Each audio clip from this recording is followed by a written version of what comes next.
Bonjour à tous, j'espère que vous allez excellemment bien. Aujourd'hui, on se retrouve pour parler du Umlaut et Nieuwsblad. On va revenir un petit peu sur le parcours de l'édition 2024. On parlera du parcours hommes et dames. Et puis on parlera du palmarès de cette épreuve, mes favoris comme d'habitude, et puis le programme télé pour suivre la course. N'hésitez pas à vous abonner à la chaîne, à réagir dans les commentaires, à mettre un pouce bleu, à partager la vidéo sur les réseaux sociaux, notamment auprès de vos proches. Vous pensez que ça peut les intéresser. Dans les commentaires, n'hésitez pas à me dire qui vous a plu, qui vous a déçu. Si vous avez les moyens et que vous voulez soutenir mon travail, vous pouvez faire un super thanks et je remercie les gens qui le font.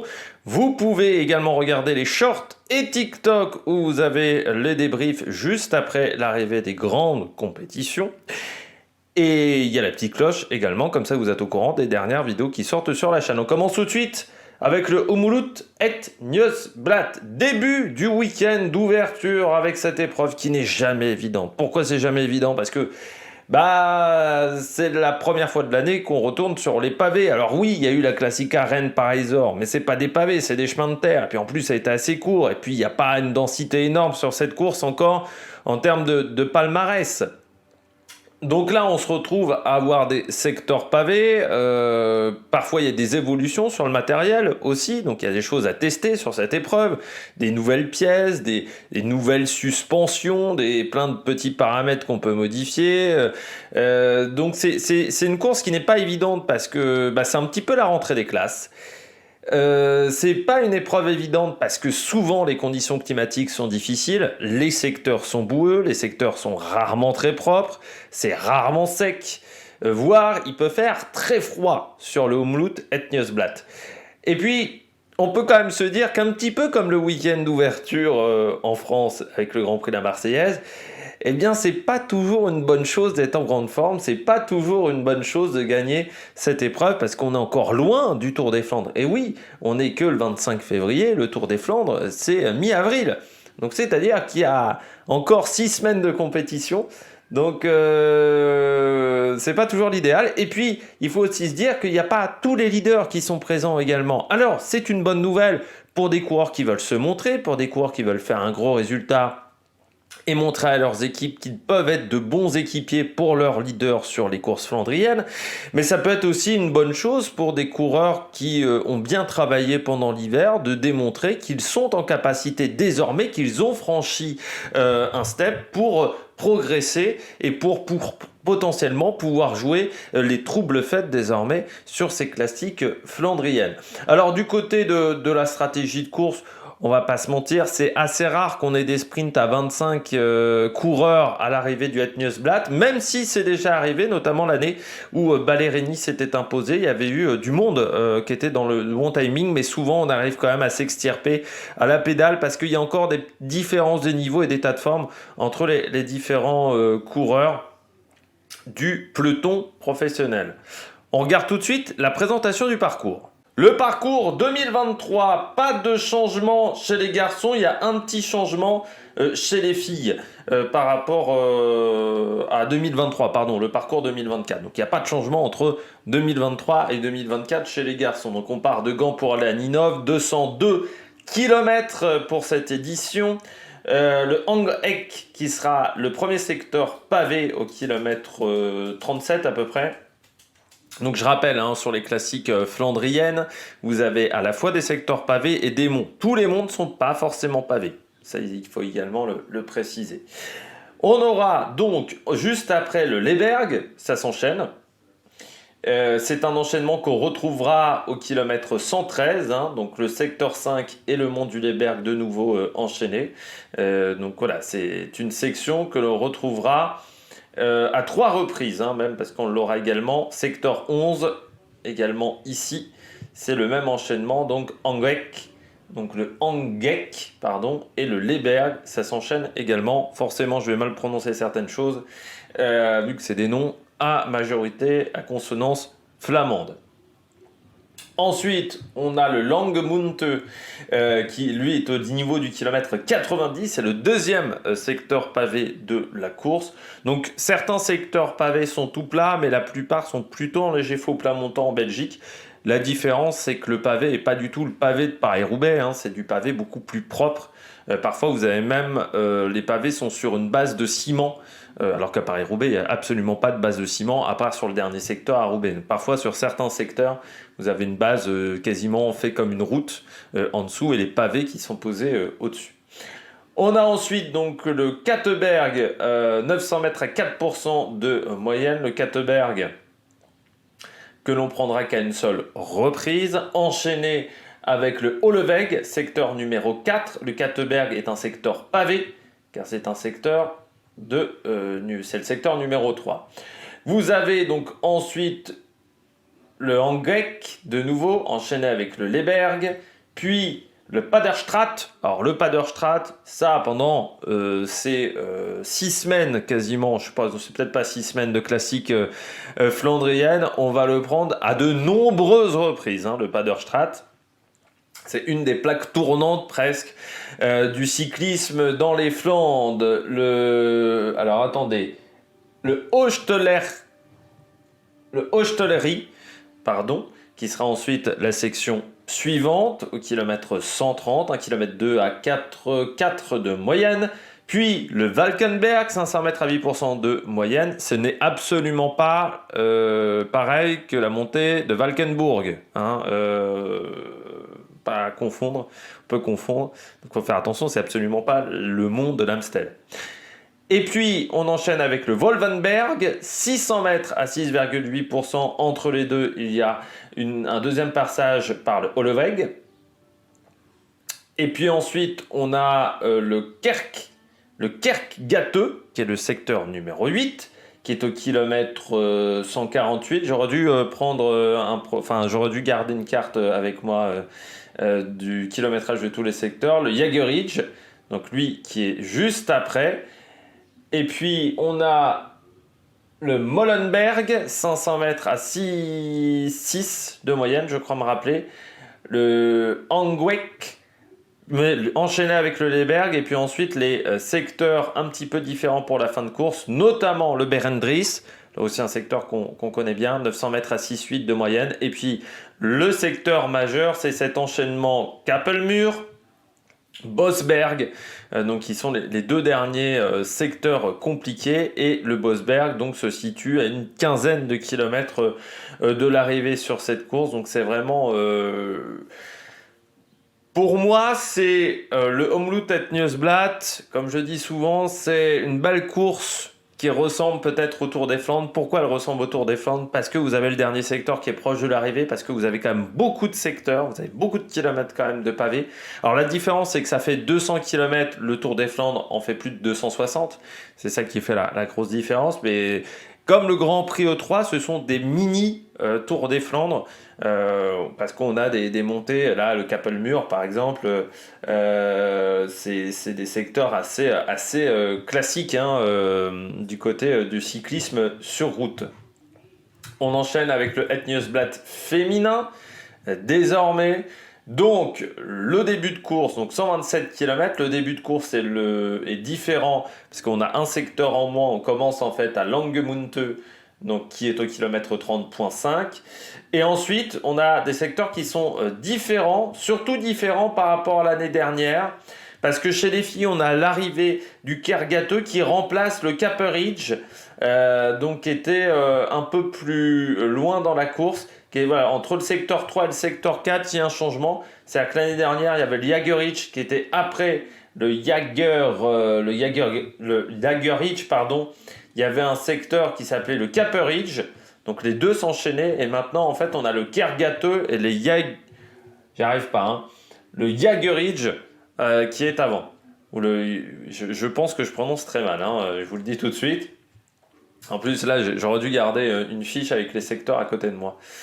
Donc on aura le Edelarenberg, 1 km 2 à 4,5 de moyenne. Ça c'est un mont qui est différent de la course des garçons.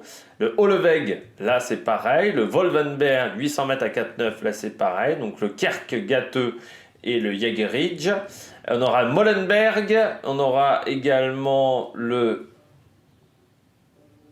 Hagok, qui est à mi-course à peu près, un peu après la mi-course là, tous ces secteurs là. Puis on aura le Leberg, Et puis donc le Berendries qui est ici, avec également le Everenberg, comme pour les garçons, hein, cette portion-là de course elle est similaire aux garçons, et puis ensuite le Kapelmur, le Bosberg, secteur 7, secteur 8, là encore, vous voyez, donc cette quinzaine de kilomètres à la sortie du Bosberg, donc ça, c'est compliqué pour avoir des regroupements dans cette portion-là de course. On regarde tout de suite la carte, donc comme je dis à chaque fois les Flandriennes, hein, c'est ça la particularité, c'est que ce sont à chaque fois des courses où on part d'un côté, de l'autre, on fait plein de petits nœuds voilà, sur le parcours, l'avantage c'est que pour les spectateurs, vous pouvez voir la course à 1, 2, 3 reprises facilement si vous vous débrouillez suffisamment bien. Donc le gros changement, voilà, il y a un gros changement chez les filles et chez les garçons, pas de changement. On regarde la météo tout de suite, on enchaîne avec une météo, on aura des gros passages nuageux avec un risque de pluie à 50%, une température qui sera de 7 degrés, vent de sud pendant toute la course entre 20 et 45 km/h, mais qui risque de forcir au fur et à mesure, de se renforcer, c'est même mieux, au fur et à mesure de l'après-midi. C'est-à-dire que plus on va aller dans l'après-midi, donc pour la course des filles, le vent sera plus fort que pour la course des garçons, avec donc comme vous le voyez, des derniers kilomètres qui sont plutôt vent de dos, hein, parce que vent de sud, c'est-à-dire que le vent va taper comme ça, et donc la fin de course vers Ninove, le retour vers Ninove se fera plutôt vent de dos, donc ça c'est plutôt bien pour animer la course. Ça veut dire qu'il y aura peut-être, si on est encore groupé autour du Bosberg, il y aura peut-être des tentatives en se disant qu'ensuite ça sera compliqué de s'organiser et de récupérer un coureur en solitaire. Eh bien, on regarde tout de suite le palmarès de cette épreuve.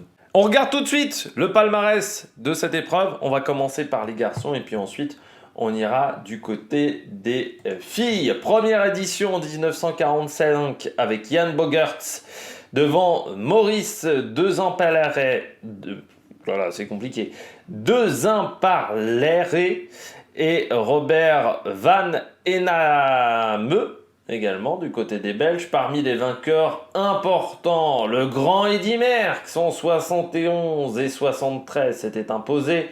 On a Roger de Vlaminck en 1969 et 1979, parce que c'est vrai que la carrière de Roger de Vlaminck s'est étendue sur une grande période. Pardon, Yann Ras, 1980, à l'époque, il s'était imposé devant Gilbert Duclos-Lassalle. On a Eddy Planckaert en 85 et 84. Alors la course qui a été annulée en 86 à cause des conditions climatiques. En 2004 également à cause de la neige. Oui, quand je vous disais, parfois les conditions climatiques sont un petit peu compliquées sur cette épreuve. On a Johan Capiot en 92 qui s'était imposé du côté des Français. Eh bien, je crois qu'il n'y a jamais eu de Français qui s'est imposé sur cette épreuve. Donc Gilbert Duclos-Lassalle avait fini deuxième, Frédéric Moncassin deuxième également en 94, et ça se résume à une troisième place de Christophe Laporte également en 2023 pour les meilleurs résultats du côté des Français. Johan Mousseau s'était imposé en 2003, une classique qui manquait à son palmarès à l'époque. Quand il l'avait remporté en 2000 également, Johan Mousseau, ça doit être l'une des dernières grosses victoires même de Mousseau en 2003.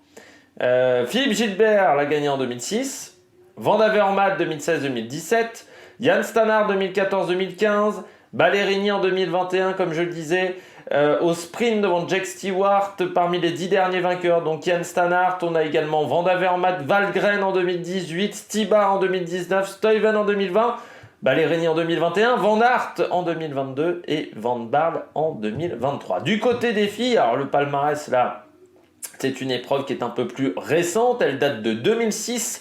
À l'époque, c'était une néerlandaise qui s'était imposée, Suzanne de Gode.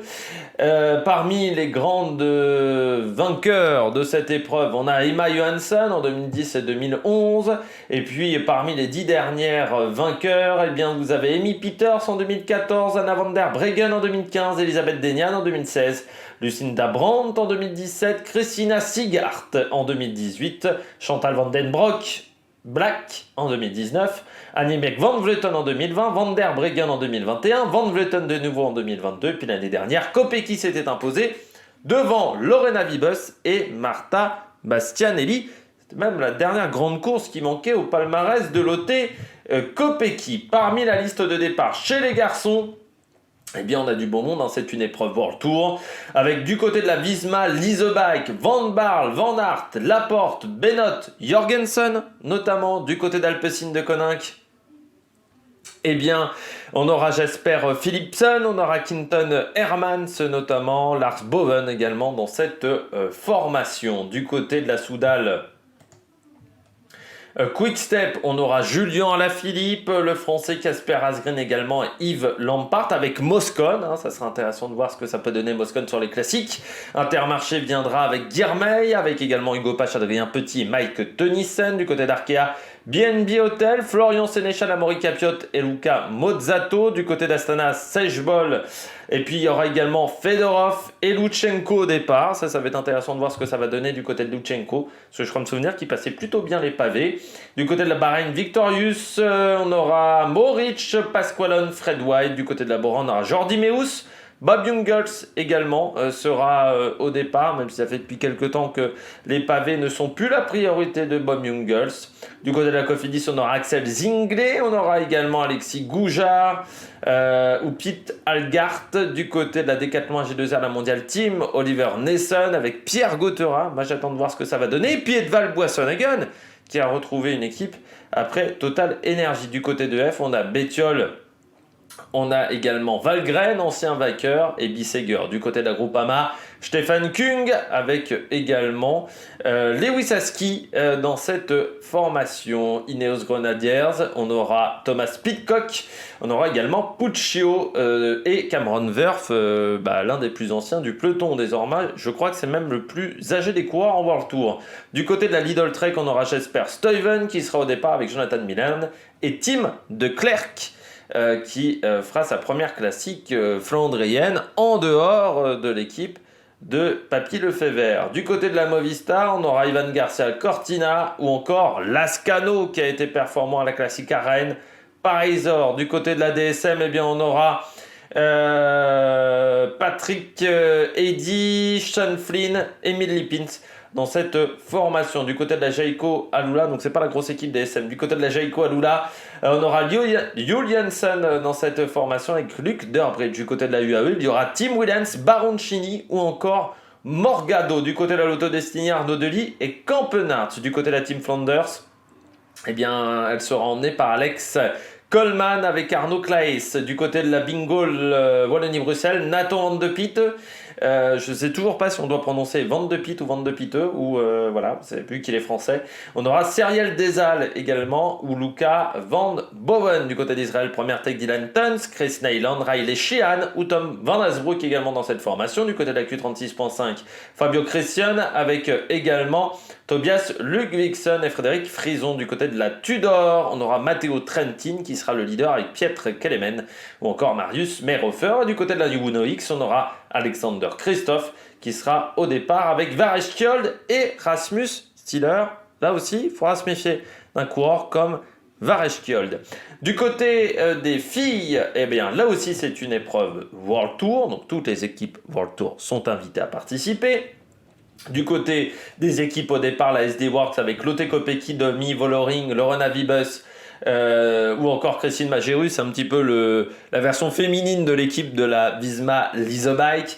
Du côté DJ Insurance, on aura Marte Goussen ou Ilse Plumers. Du côté de la Phoenix de Koninck, Julie Deville 2 sera présente dans cette équipe avec Puck Peters. On aura du côté de la Canyon SRAM Katarzyna Niewiadoma avec Soraya Paladin ou encore Elise Chabet. Du côté de la FDJ Suez, il y aura Marie Lenette, Cécile Ludwig, Victoria Guazzini ou encore Los Ardegest.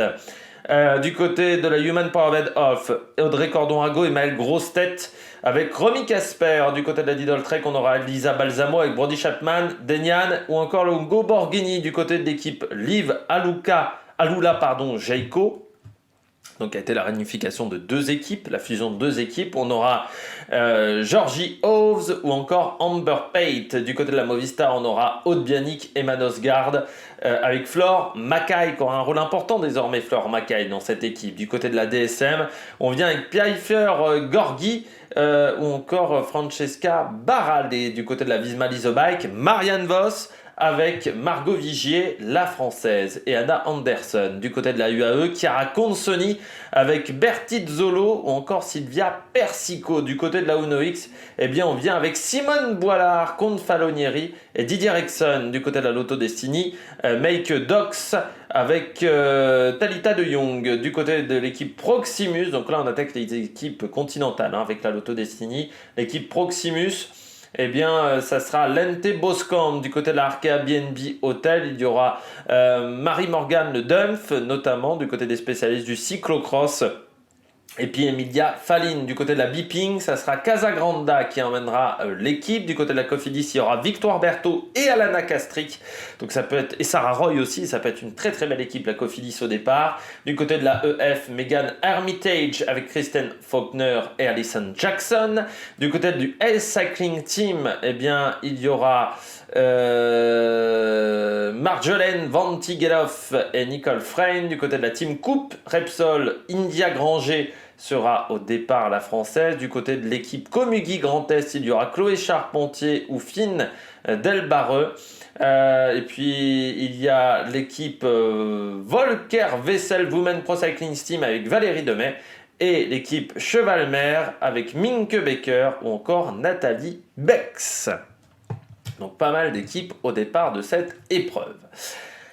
Du côté de mes pronostics, je rappelle que nous sommes le 22 février, les 15h23 au moment où j'enregistre cette vidéo, c'est-à-dire que la liste de départ peut être modifiée, c'est-à-dire donc certains concurrents peuvent disparaître de la liste de départ entre-temps. Je rappelle que je ne conseille absolument pas le pari sportif, que je rappelle que ces entreprises-là, leur objectif, c'est que vous perdiez de l'argent et faites très attention à l'addiction aux paris sportifs. Du côté des favoris hommes, je commence avec, pour moi, Van Aert, parce que forcément, vu l'équipe au départ, alors certes, ça va être compliqué d'avoir un leader, mais c'est vrai que dans cette formation, il y a quand même une équipe très solide, très costaud, et puis Van Aert a fait un tour de l'Algarve où au niveau du sprint c'était intéressant. Je mets également Alberto Bettiol, toujours très bon en début de saison Alberto Bettiol.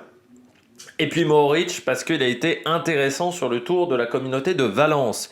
À suivre, forcément j'étais obligé de le mettre Julien Alaphilippe parce que la semaine n'a pas été facile et que je rêve d'une situation où vous avez Julien Alaphilippe qui gagne la course et qui fait des petits doigts d'honneur à l'arrivée à Patrick Lefebvre. Ça me ferait énormément marrer.